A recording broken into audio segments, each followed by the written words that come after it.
Hi, hello guys! Samahan niyo ako sa buong maghapon at sa buong ganap ko dito sa Japan.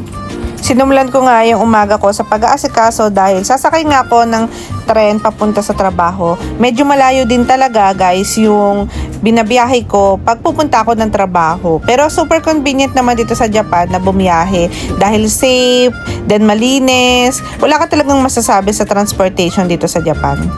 At pagbaba ko nga ng tren ay kailangan ko maglakad ng 20 to 25 minutes papunta sa trabaho.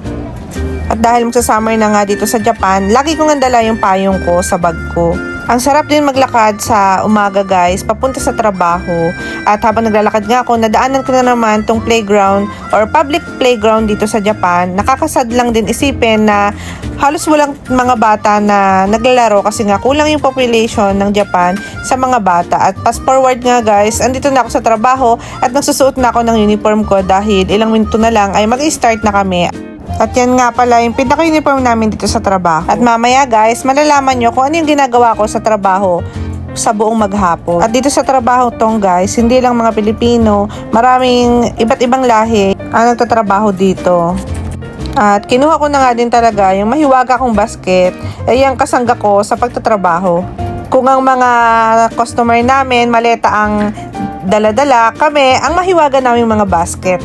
At nag-time card na nga din ako para ma-time in ko na kung anong oras ako pumasok. At sa part na yan, dyan nga namin makikita kung ano yung mga floor, yung mga kailangan naming trabahuhan. At ito na nga guys, yung first room na kailangan kong linisin or kailangan ko ayusin.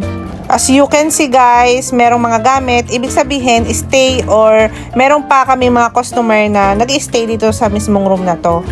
At yes guys, dito sa hotel, ako nagtatrabaho dito sa Japan. At para nga sa akin, masaya ako sa ginagawa kong trabaho. At may dalawang klase nga ng customer, may stay and out. At sa trabahong to, basta marunong ka maglinis at mag-ayos, ay pwedeng-pwede ka. At ito nga pala yung mga amenities na nire-refilan namin. At yan guys, yan lang din yung mga nililinis namin. Ayan, naglilinis na ako dyan ng opuro or yung bathtub. Dito nga pala sa Japan is halos lahat ng mga room or lahat ng mga apartment, bahay ay hindi nawawalan ng opuro or bathtub dahil nga may winter season. Nagpunas-punas lang din ako dyan dahil ang pinakadumi lang naman yan is alikabok.